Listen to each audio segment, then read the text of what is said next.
Hello and welcome back to this four-part series on funds. This is the fourth and final video in the series, and in this one I'm going to be going through some important things to remember when it comes to investing in and researching funds. So this is an overview of the things we're going to go through. I'll get right into it, and we're going to start off with the net asset value, or as it's commonly termed, NAV.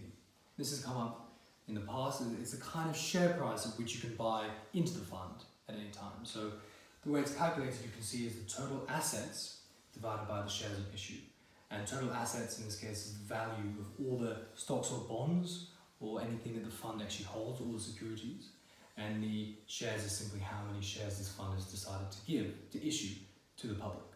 So this NAV is the price at which you buy. So let's see an example. This is one we went through in mutual funds, Kempen Global Sustainable Equity Fund. They had altogether about 113 million assets, meaning that's how much they have right now being invested in equities, sustainable equities, and they issued 1.4 million shares, meaning that's how many that investors like you could buy.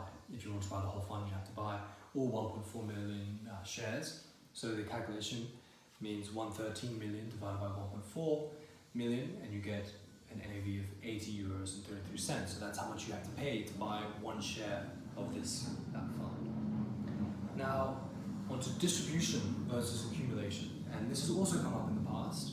Distribution simply means the dividends being given to you as cash. And dividends are what the companies that this fund holds pay the fund. And they're paying it on your behalf because you're the one who is being invested for by the fund. So they give you those dividends, or if it's in bonds, they give you the interest paid by the governments or the companies of those bonds. But accumulation, on the other hand, is when the fund for you, instead of giving you that cash, because you might not really want that cash now, they just reinvest that to give you more shares in the fund. So it just keeps on growing the amount that you have. So funds often have a share class, as we've also seen, for both options. You can choose to be in the distribution class or the accumulation class, depending on what you want. Now, risk categories also come up, and that's an official thing that funds have to adhere to, mostly large funds, and that's from a scale of 1 to 7, with 1 being least risky, 7 the most. And we've seen that equities are usually going to be in the top. Usually above 4 would be rare to see less, because equities are inherently riskier. And we have this example of Amundi being 5, and then bonds would be in the bottom 4 or so, and usually you don't see much in 1 or 2 because it's, from a legal perspective, not great to say that you hardly have any risk. So you can see the bond fund here is 3. Now, we've also seen briefly Morningstar ratings, and Morningstar is a third-party organization. It's a big company that rates funds, and it makes it easier theoretically for you as an investor to choose whether you're getting involved investing in a really good fund or a bad fund. And it's always worth taking with a pinch of salt and not completely determining this for whether you're going to invest. The main thing they look for with a fund is their performance, their returns, maybe how many shares they have, how easy it is to buy and sell the shares in the fund. And you can see it's from 1 star to 5 stars. They also have a sustainability rating, which you might not always be able to find for every fund, but that's also 1 to 5 based on how much of the focus the fund has on sustainability. So useful things to know, and that will come up when you're looking at funds. Then the other important thing is how you can identify a fund. And there are 3 main ways.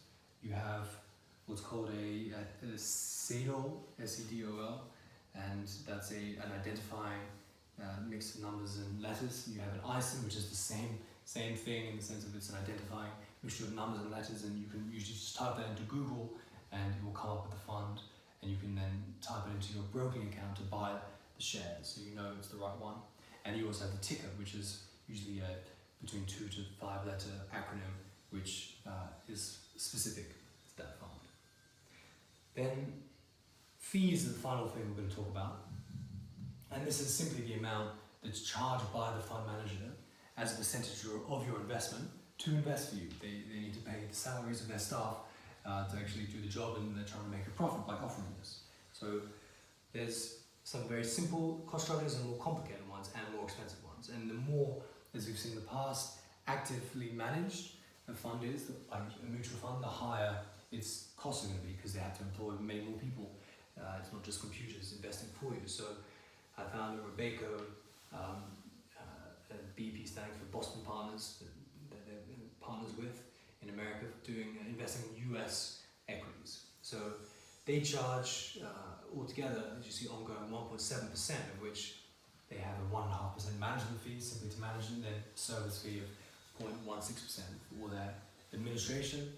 And then every time you buy and sell, they also charge you 0.4% or 0.3%. So it's quite an expensive fund, and it's very expensive compared to this Vanguard bond fund, which is only charging you 0.07%, and the OCF stands for ongoing charges figure. So that's how much in a year they charge you. So because it's an ETF, it's quite low.